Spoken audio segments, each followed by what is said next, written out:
The new year was supposed to be a fresh start, but this time it brought a big surprise. The doorbell rang, breaking the quiet of my cozy home. I thought it might be a neighbor or a delivery person, so I opened the door casually, but I felt like my heart sank when I saw who was there. My sister Claire, who I hadn't wanted to see, and my ex-husband Ethan. Claire had her usual smug smile, looking almost proud next to Ethan. Seeing Ethan was like reopening an old wound. He looked arrogant and pretended to feel sorry. It had been 3 years since I'd seen them, and here they were, acting like nothing had happened. "Why are you here?" I asked, my voice trembling with shock. Claire laughed annoyingly. "Oh, look at that, Ethan." She's speechless. "What's wrong, Anna? Not happy to see your dear sister and loving ex-husband?" Ethan leaned against the doorframe, glancing around the room. "Yeah, Anna, we just thought we'd drop by, see how things are without us." I clenched my fists, trying hard not to slam the door on them. "This isn't your place anymore, Ethan. And you, Claire, shouldn't be here either." But they just smirked, unfazed by my attempt to stand up to them. Then Ethan said something that felt like a punch in the gut. "You know, Anna, I regret ever being with you. What a waste of my best years." Claire joined in, pretending to sympathize. Poor Anna, always falling short, even in marriage. Their mean words hurt, but before I could respond, another voice interrupted us. "Who's there, Anna?" It was my dad, George, who I wasn't expecting until later. Claire and Ethan looked surprised to see him, and their smirks disappeared as they shifted uncomfortably. "Dad, you're home early," I said, feeling relieved. George looked at the scene with narrowed eyes. "CLA, Ethan, what are you doing here?" Their confidence vanished under George's stern gaze. There was a tense silence. Claire finally spoke up. We just wanted to wish Anna a happy new year." George was skeptical. "Really?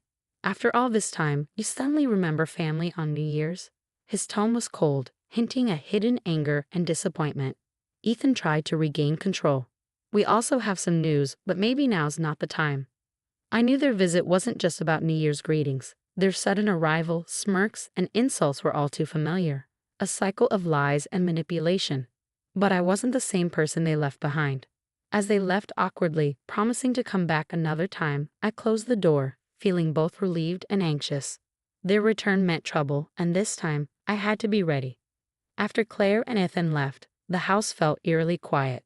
My dad, George, sat opposite me, his face creased with worry. "Anna, what was that about? Why are they back?" I sighed, feeling the weight of old memories. "I'm not sure, Dad, but with Claire and Ethan, there's always a motive." George nodded grimly. "I remember how it all ended, how they hurt you. You owe them nothing, Anna."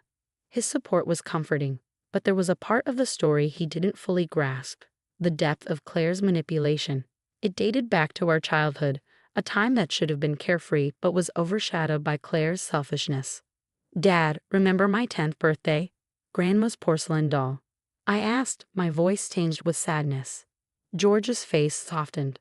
"Of course, you cherished that doll." I nodded, the memory vivid.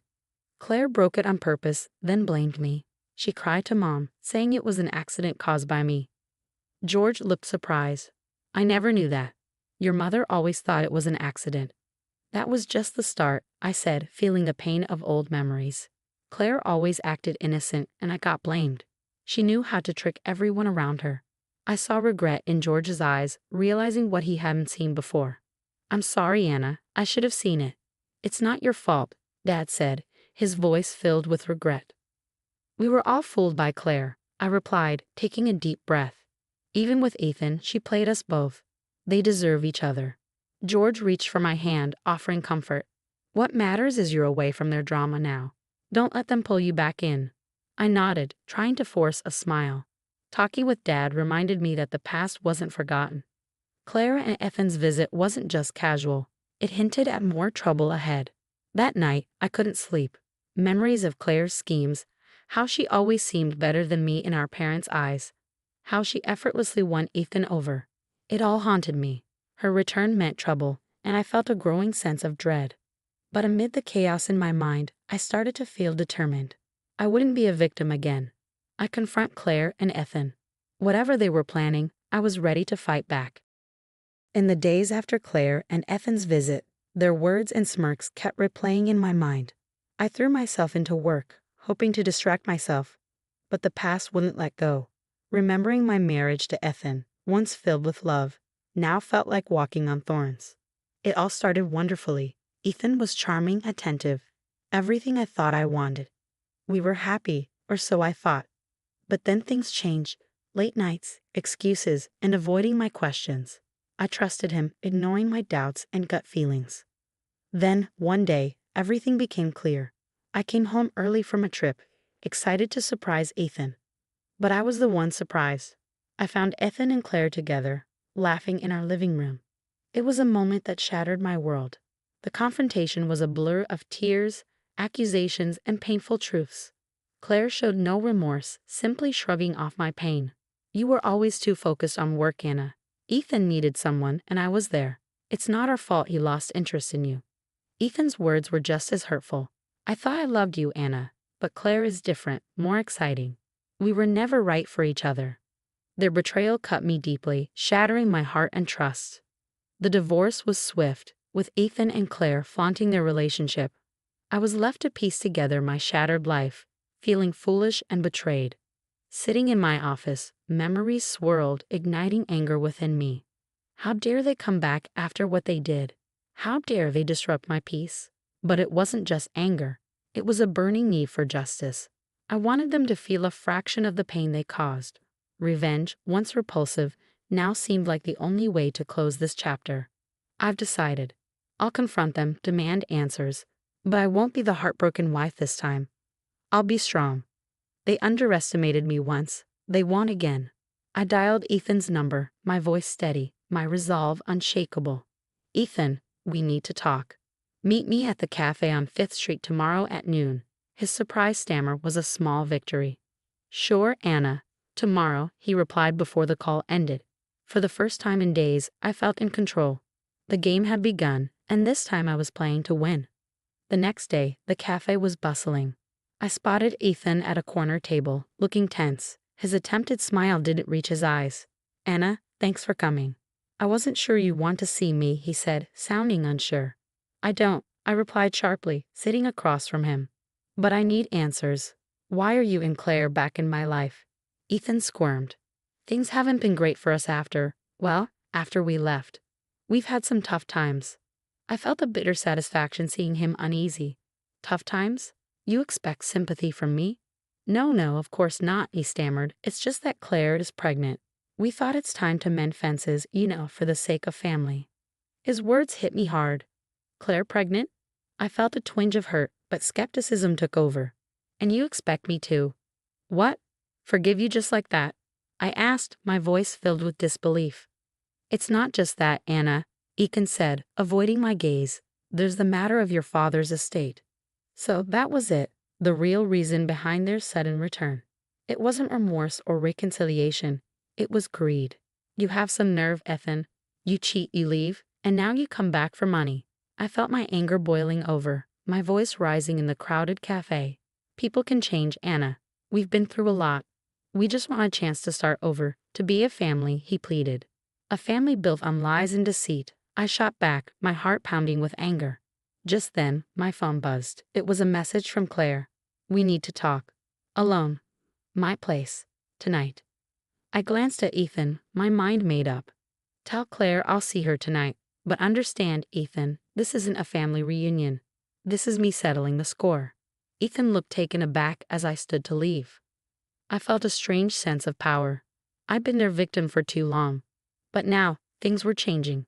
I walked out, leaving Ethan behind, my mind racing. Tonight's meeting with Claire wouldn't just be a talk. It would be the start of my revenge, a chance to reclaim my dignity and make them regret crossing me. Leaving Ethan behind at the cafe left me with a whirlwind of emotions. Anger, betrayal, and a newfound determination. Driving home, my mind buzzed with plans for confronting Claire later. I needed to brace myself against her manipulative ways. As evening approached, I stood in front of my mirror, mentally preparing. I saw a different woman from the one who once fell for Ethan or got overshadowed by Claire. Tonight, I was ready to face my past head-on. Claire's house was a sharp contrast to mine. Flashy, extravagant, a symbol of her and Ethan's shallow values. I knocked on the door, my heart racing but my resolve strong. When Claire opened it, she looked as poised and arrogant as ever. "Anna, come in. I'm glad you could make it."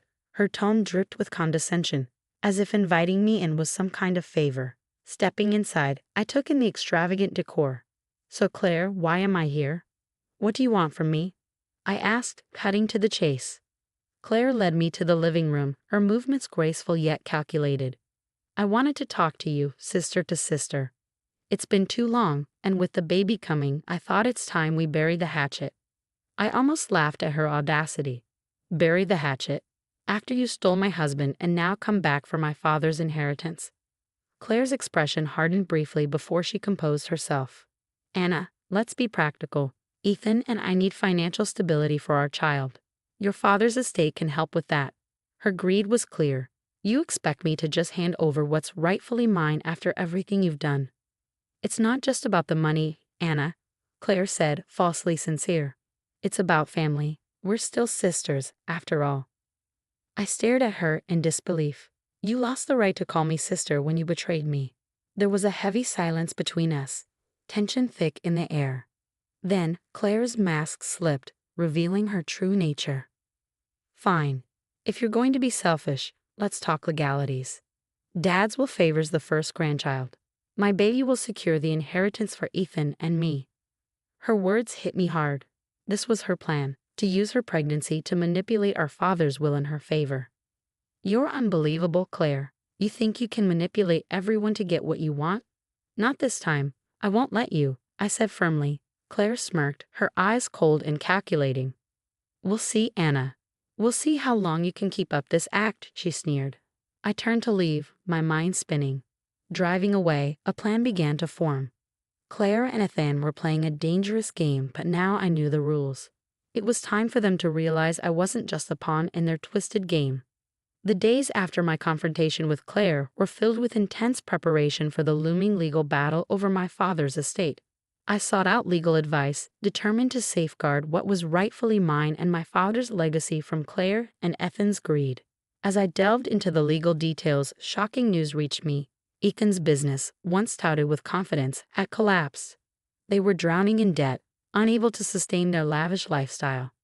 This revelation shed light on their sudden return and their desperation for the inheritance. Meeting with my lawyer, Miss Harper, we discussed our strategy. "They're financially and legally trapped," she noted, examining the documents. "Your sister's claim about the will doesn't hold up legally. We can challenge it." Miss Harper's confidence was reassuring, but I knew Claire and Ethan wouldn't give up easily. They were like cornered animals, unpredictable and dangerous. My resolve was tested sooner than I anticipated. One evening, returning home from work, I found Claire waiting on my doorstep, her expression a mix of defiance and desperation. "Anna, we need to talk," she said, her voice shaky. "I have nothing to say to you, Claire. This matter is with the lawyers now," I replied, trying to pass by her. She stepped forward, blocking my path. "Please, Anna. I'm not pregnant. It was a lie, a plan Ethan and I made to influence Dad's will." Her confession, though shocking, didn't surprise me. It was just another deceit in their long list. "So you've been lying all this time. What now, Claire? Ready to give up?" I asked coldly. Claire's eyes filled with tears, but they didn't sway me. "I don't know what to do. Ethan's business is ruined. We're losing everything. I need your help, Anna." Her plea for help, after all they'd done, was almost laughable. "You want my help after everything you've done? You're delusional," I said, pulling away from her. "The sister I knew died when you betrayed me. You made your choice, Claire. Live with it." Leaving Claire alone, I entered my house, closing the door on her and our past. It felt liberating. I was free from our toxic relationship. That night, in the quiet of my living room, I realized this was more than an inheritance battle. It was about my liberation, closing the chapter on Claire and Ethan's treachery and moving on. The following weeks were a whirlwind of legal battles. Claire and Ethan's desperation grew as their financial troubles mounted. Despite it all, I remained strong, with Miss Harper's help and my newfound resolve.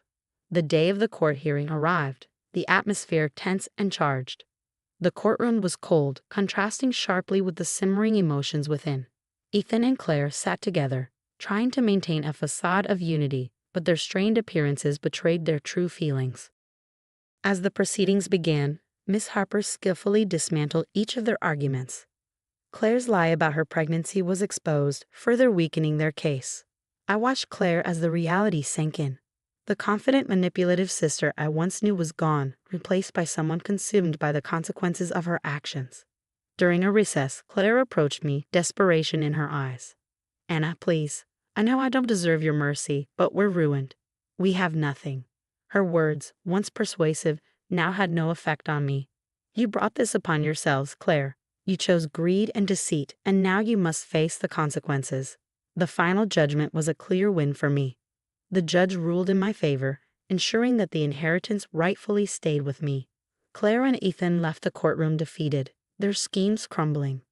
But as I walked out, a sense of closure washed over me. This wasn't just a legal win. It was a personal victory over my past demons. Claire and Ethan's downfall was the justice they deserved. But for me, it marked a new beginning, free from the pain they caused. In the days that followed, I focused on rebuilding my life, leaving behind the shadows of Claire and Ethan. The scar they left would always be a part of me, but it no longer controlled me. I had become stronger, more resilient, and had a better understanding of myself and my values. As I sat in my garden one evening, watching the sunset, I understood that real victory wasn't in revenge or the pain of those who hurt me. It was in the peace and inner strength I discovered, the power to move on and embrace new beginnings.